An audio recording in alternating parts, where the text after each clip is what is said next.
बेटा, सनातन धर्म के अनुसार विवाह में जो 7 फेरे लिए जाते हैं उसका मतलब क्या होता है और इसका क्या महत्व है, इसे आइए आज हम जानते हैं। और इसे जानने से पहले अगर आप लक्ष्मी माँ के भक्त हैं तो कमेंट बॉक्स में जाकर जय लक्ष्मी मैया जरूर से लिखें। वैदिक संस्कृति में 16 संस्कारों के बगैर इंसान का जीवन सफल नहीं माना जाता। विवाह शब्द में वी का मतलब विशेष से है और वाह का अर्थ वहन करना है, यानी उत्तरदायित्व को विशेष रूप से वहन करना ही विवाह होता है। सनातन धर्म में 16 संस्कारों को बहुत महत्वपूर्ण माना गया है। पाणी ग्रहण संस्कार यानी विवाह संस्कार को भी इन 16 संस्कारों में से एक माना जाता है। वैदिक संस्कृति में इन 16 संस्कारों के बगैर इंसान का जीवन सफल नहीं माना जाता। विवाह शब्द में वी का मतलब विशेष से है और वाह का अर्थ वहन करना है, यानी उत्तरदायित्व को विशेष रूप से वहन करना ही विवाह होता है। हिंदू शास्त्रों में इसे पति पत्नी का जन्मांतरण का संबंध माना गया है। हिंदू विवाह संस्कार 7 फेरों के बगैर कभी नहीं होता। सरल शब्दों में यहाँ जानिए उन फेरों का सही अर्थ और महत्व। नंबर 1, पहला वचन। धार्मिक अनुष्ठानों में कोई भी कार्य तभी पूर्ण होता है जब पति और पत्नी साथ में उस कार्य को करते हैं। भगवान राम ने भी अश्वमेध यज्ञ के दौरान सीता माता की अनुपस्थिति में उनकी एक विशाल प्रतिमा को साथ रखा था। इस वचन में कन्या अपने वर से कहती है कि आप हमेशा किसी भी तीर्थ या धार्मिक कार्य में मुझे अपनी बाईं तरफ स्थान देंगे।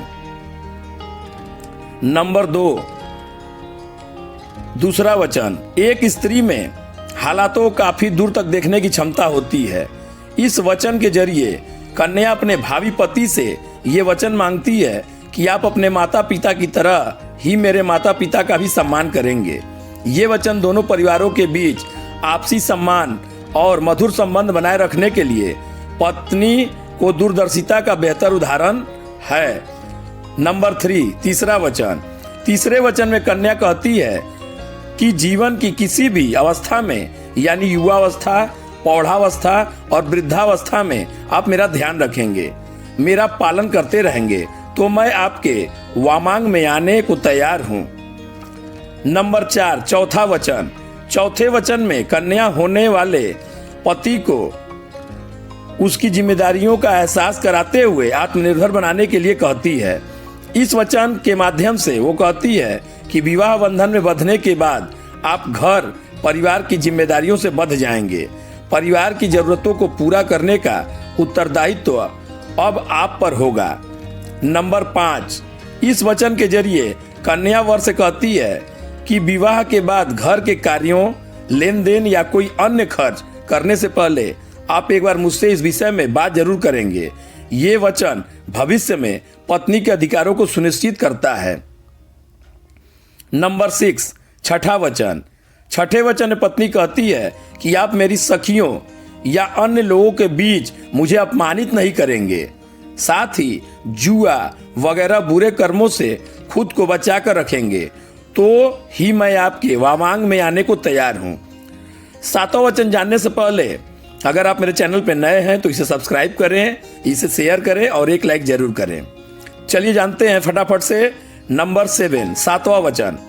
आखिरी वचन के जरिए कन्या वर से रिश्ते के प्रति ईमानदारी बरतने का वचन मांगती है और कहती है कि आप भविष्य में मेरे और मेरे बीच किसी अन्य को भागीदार नहीं बनाएंगे, पराई स्त्री को माता की तरह समझेंगे। इस तरह हिंदू धर्म में विवाह के 7 वचनों के माध्यम से स्त्री के लिए मान, सम्मान और अधिकारों को सुनिश्चित किया गया है, जो आज के परिवेश में देखते हुए भी काफी जरूरी है।